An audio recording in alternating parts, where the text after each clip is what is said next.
Thanks for checking out this haul video. So let me go ahead and get into what I got of the April Vinegar Syndrome releases. Now, I didn't purchase everything because I have been trying to limit things a little bit here and there, just be a little more selective about what I'm getting, but I am a subscriber, so there are certain movies that are always included.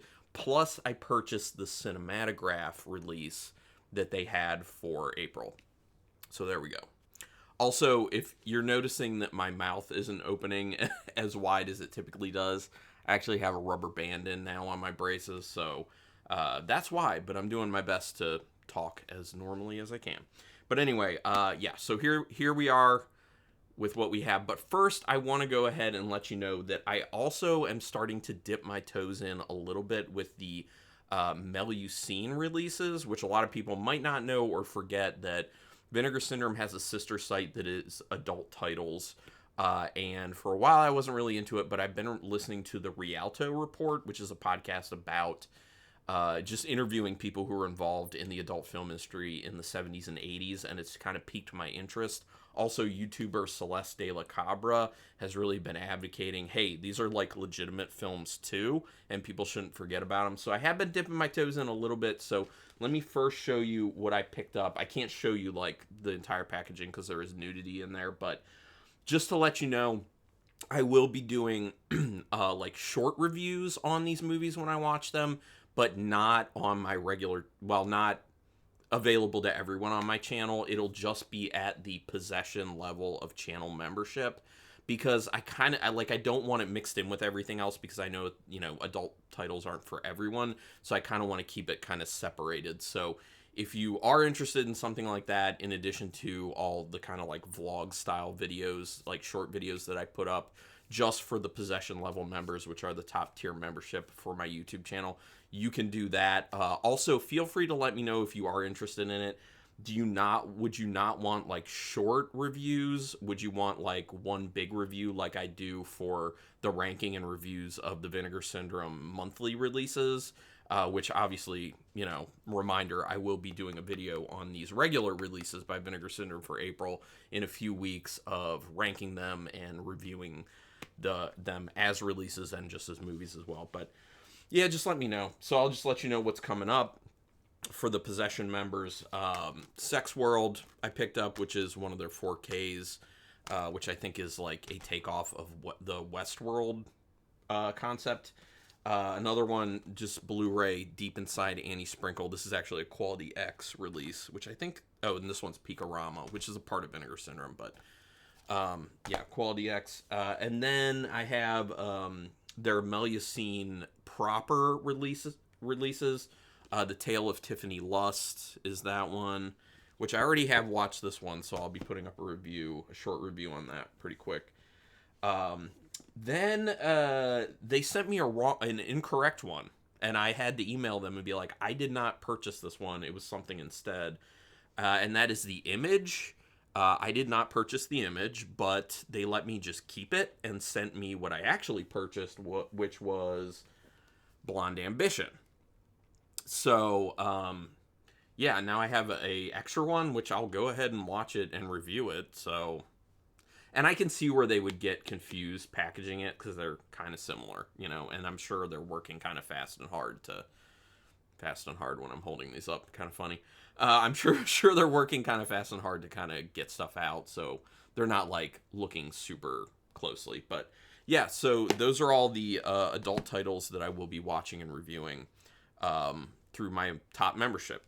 There are other memberships, lower levels, you get other perks. Link in the description, you can check it out. Also, just subscribe to the channel if that's the free way to support me, and a thumbs up on the video. Anyway, let's get to what I got of the Vinegar Syndrome April releases. So again, I rank these from what I'm most interested in watching to, first what I'm least interested in watching, and the last one is what I'm most interested in watching. So the first one is The Nesting. Now, I will say this. I watched a trailer for this one. I watched a trailer for all these before I get them. And the trailer just doesn't look like it's my type of thing. I don't like ghost type movies typically. And this one is very ghost looking and like haunted house type stuff. Like, it's just not my thing. So that's why it's the one I'm least interested in. But I will say this artwork is unbelievable. I am in love with the packaging of this one. I mean, look at this. It is something. And this is a 4K, obviously. Obviously, that's like one of the original. And then there is a little essay booklet in here. And the discs. So, yeah. I mean, it looks like a pretty good release. But I just don't know if I'm going to like the movie. But anyway. With the impending release of her new book, The Nesting, agoraphobic New York-based writer Lauren Cochran decides to spend some time outside the city to find inspiration, excuse me, for her next novel. Arriving in the small town of Dover Falls, she happens across an isolated and dilapidated mansion that bears an uncanny that bears an uncanny resemblance to the one depicted on the cover of her latest work. Feeling a strange pull to the place, Lauren decides to rent the property and quickly gets herself set up and into writing mode. But it's not long before she starts experiencing bizarre, vivid dreams and seeing ghostly apparitions. Soon enough, those around her start dying in strange and gruesome ways. What could all this have to do with the house's murky history and a tragedy that occurred there decades before? It looks like the amount of special features, it looks like it's pretty stacked. So I'm thinking this could be a good overall release, but it'll just hinge on like, do I like the movie or do I not? But if you're already a fan of this movie and you know about it, maybe you want to pick it up. But you can wait for my ranking and reviewing video, which will be coming out in a week or two, probably. Anyway, The Nesting. Then one that I am next least interested in, but still interested in, is a 2-pack, one of their 2-packs. And these are older films. These are films from the 60s. I think 164, 165. Devil Doll. This is the one that I'm interested in from this pack. The other one I'm really not. Again, watch the trailer. They're in black and white. And this one looks fun. Like, creepy ventriloquist doll is going to get my interest every time. And it looks good. It looks good. And then the other one is Curse of the Voodoo. I hate these types of films. Like, cannibal films, I hate it. Voodoo films, I hate it. Like, they're just not my type of thing. So, again, it just looks like it's not my thing. All right, and then there's Curse of the Voodoo.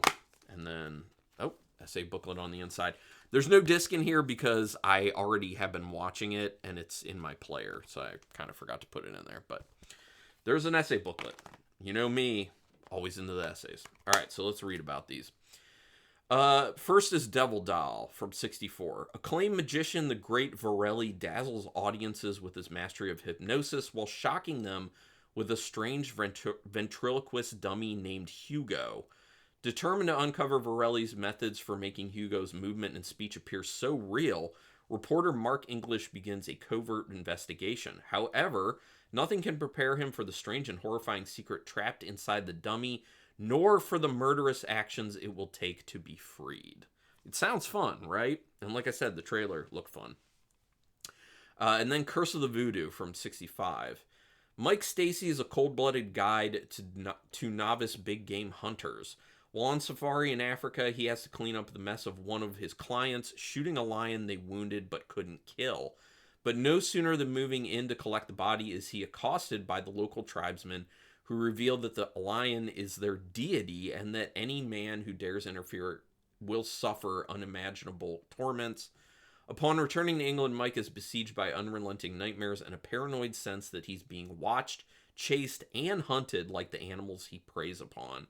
As he descends further into madness, he realizes that the only way he can break the curse is by returning to Africa and again facing the deadly tribe. I don't know, it just doesn't sound that interesting to me, but if that genre is your type of thing, it sounds like maybe it's interesting. But interested in Devil Doll for sure. All right, the one I am second most interested in was the Cinematograph release that I purchased in addition to my subscription, and that is Drop Zone. This has Gary Busey and Wesley Snipes. I watched the trailer again. It looks so bad it's good, and it's an action film from the 90s. The combination of those things, so bad it's good, plus 90s action film, you got me. I'm interested. Obviously, as usual, it's got the booklet packaging. This is a 4K, which I would assume for a movie from the 90s that they're going to do a 4K. And essay booklet, always essay booklet. Booklet? Yeah. All right, let's read about this one. Pete and Terry Nessip are two U.S. Marshals escorting Earl Leedy, a computer criminal being transferred to a maximum security prison, when the plane they're traveling on is hijacked by terrorists, resulting in the death of Terry and Earl's daring escape from the law at 30,000 feet. The hijacking turns out to be the plot of an ex-DEA agent turned skydiver, Ty Moncrief, who plans to break into the DEA mainframe in Washington, D.C. with the help of Leedy to get back at the government that failed him. Pete Nessip, looking to avenge his brother's death and get back his prisoner, teams up with skydiving instructor Jesse Crossman to chase down Ty's crew from the Florida Keys to Washington, D.C. before the fireworks go off on the 4th of July. It just sounds ridiculous. And yes, I remember from watching the trailer for this that it looked like kind of a ripoff of Con Air, which I love Con Air. I think Con Air is great. So maybe that's part of what kind of hit me about this movie and made me purchase it. I was like, oh, that looks like a crappy, ridiculous, so bad it's good Con Air. So yeah, Drop Zone. Very excited for that one. And the one I'm most excited about isn't going to be a big surprise to a lot of people just because I am huge into Italian horror cinema, specifically giallo and giallo-esque films, and we have Murder Rock, which is a Lucio Fulci film. I'm also a fan of Lucio Fulci films for the most part. This is actually one that was recommended to me to check out years ago by a subscriber, so it's been on my list to get to, so hey, great that Vinegar Syndrome just put it out. I'm a fan. And then here's the inside cover. Some fun artwork on this one. It's a 4K, as you can see. And the discs. Oh my god. Oh wait, there's boobs. Oh, I was showing you boobs. Oh well. It happened. Hopefully it doesn't get picked up and like demonetized, but you know, it's not like I make much money on this stuff anyway. So, oh well. You saw some drawn boobs. Oh well. All right, so let's go over this one. Candace Norman operates the hottest dance academy in town with hordes of hopefuls dying to be admitted, maybe literally. Shortly after a trio of new students are accepted into Candace's tutelage, that's a word you don't hear often, a young female pupil is found murdered on campus, stabbed through the heart with a long pin. With the backbiting staff and students alike all rendered possible suspects, Candace is also plagued by haunting dreams involving a sinister man. When Candace spots this man's face on a billboard, she decides to track him down, while yet another rising dance starlet winds up with a punctured heart. Is this handsome stranger as dangerous as the man in her dreams? Could a bloodthirsty maniac from outside the school be preying upon the dancers? Or has the intense competition between dancers and staff turned one of them into a depraved killer? And how does Candace herself factor into this shocking mystery? That's a lot of questions to end that synopsis with.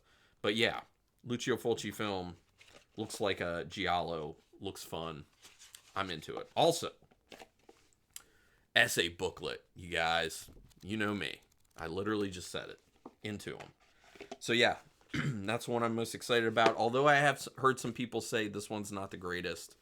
Murder Rock, pretty excited to check that one out. So that's it. That's what I have coming. Like I said, I have a link for memberships in the description if you're interested in doing that, because you do get perks at different levels. Thumbs up on this video, subscribe, all that jazz. Also, in the comments, what of this looks interesting to you? Also, what have you picked up recently? Doesn't have to be physical media, doesn't have to be horror, like whatever you're excited about. Sorry, whatever you're excited about. But thank you so much for taking your time to watch this. I appreciate it. And until next time, keep it brutal.